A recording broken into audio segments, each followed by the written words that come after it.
200 days after the beginning of Russia's full-scale invasion of Ukraine, the war is unfolding in ways that not many experts would have predicted back in February, and definitely not the way Russian President Vladimir Putin wished for. Western intelligence estimates that Russia has suffered huge losses in Ukraine, both in terms of military equipment and troops. Kyiv claims these numbers are even higher than the ones shared by Western observers, while Moscow has so far been very reserved about the number of actual losses suffered in Ukraine.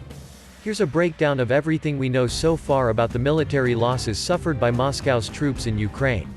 At least 10 Russian generals have been reportedly killed in Ukraine since the beginning of the conflict in the Eastern European country. The Moscow Times, an independent Russian-language newspaper based in Amsterdam, estimates that at least 317 Russian officers have been killed in Ukraine, a third of whom are majors, lieutenant colonels and colonels. In early August, the Pentagon estimated that as many as 80,000 Russian troops have been injured or killed in Ukraine since the beginning of the war. This is the highest number provided by American experts so far, as in late July CIA Director William Burns had put the U.S. intelligence estimate in the vicinity of 15,000 killed and maybe 3 times that wounded.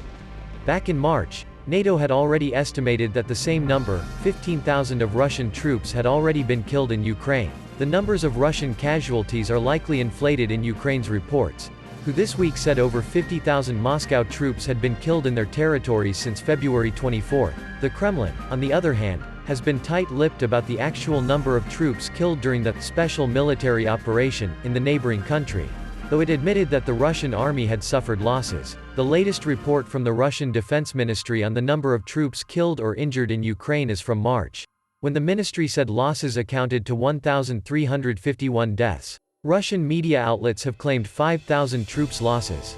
Oryx, an open-source site tracking military equipment losses around the world, has gathered photographic evidence of 5,887 Russian vehicles and pieces of military equipment which has been destroyed, damaged, abandoned or captured since February 24. Specifically, Oryx found that Russia has lost 1,029 tanks, 637 of which were destroyed, 42 damaged, 51 abandoned and 299 captured by Ukrainian troops.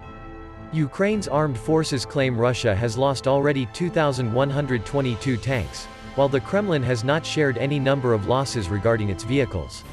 Images of destroyed and damaged Russian tanks in Ukraine have been doing the rounds on social media and news organizations since the beginning of the war, as media reported that the Russian vehicles had a fundamental, structural flaw that made them vulnerable to Ukrainian attacks. The Russian army was estimated to have started the war in Ukraine with some 2,700 tanks, according to the London-based International Institute for Strategic Studies and Santa Monica-based political think tank, RAND.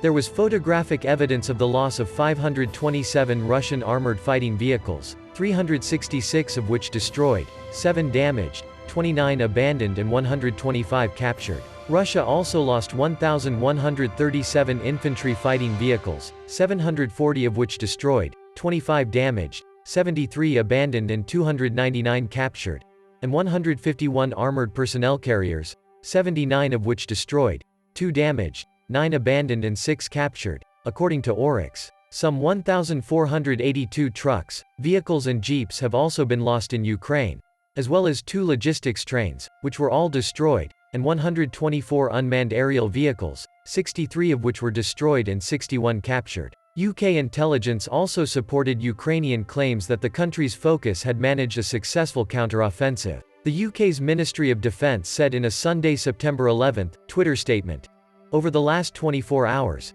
Ukrainian forces have continued to make significant gains in the Kharkiv region. Russia has likely withdrawn units from the area, but fighting continues around the strategically important cities of Kupiansk and Izium." Ukraine's former ambassador to Austria Oleksandr Sherba claimed on Sunday the village of Shkalovsky, southeast of Kharkiv, was liberated. Oleksiy Goncharenko, a member of Ukraine's parliament, claimed forces had penetrated deeper into Russian-held territory. He tweeted, "My sources say, Ukrainian entered Donetsk airport. Keep fingers crossed." Photos and videos have been widely shared online that claim to show Ukrainian soldiers in liberated towns and villages that were under Russian occupation. Thank you very much for watching. We hope you enjoyed this episode. Don't forget to hit the like and subscribe button so you can be alerted to our next video. We'll see you again soon on Warzone.